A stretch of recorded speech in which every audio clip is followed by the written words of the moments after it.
The Syrian government appears to be at risk of falling as rebel groups seize parts of the capital Damascus and its soldiers flee. Our Middle East correspondent Eric Torchek has more.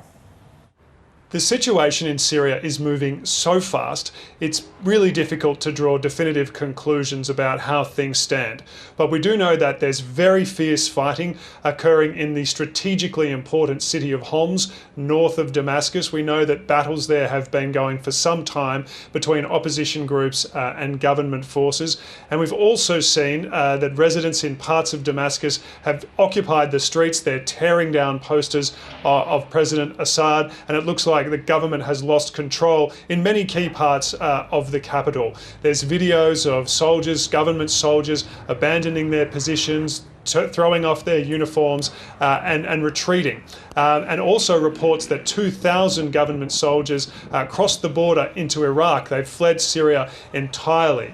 The Syrian armed forces have denied these reports, and the Syrian state news agency has also denied rumours that President Bashar al-Assad has left the country. But it shows you how bad things are when the state media and state agencies are forced to make these denials. We do know that opposition groups have also advanced in other parts of the country as well. It's clear that the government has now lost the east of the country around Deir ez-Zor, and has also lost areas in the south. Sweda and Daraa have apparently entirely been vacated by government troops.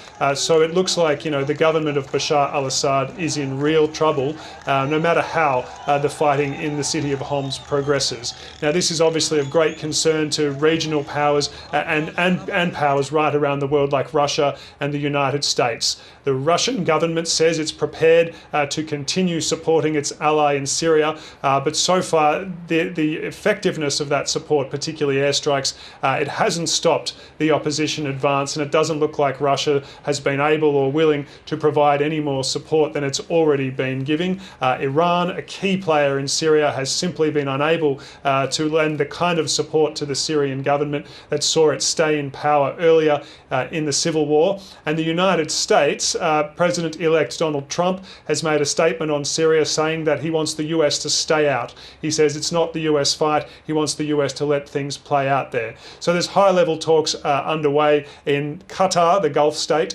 tonight, discussing the future of Syria and what's going to happen. But really, the situation on the ground is what matters. That's changing very rapidly, and it looks like the 54-year rule of the Assad family may be nearing its end.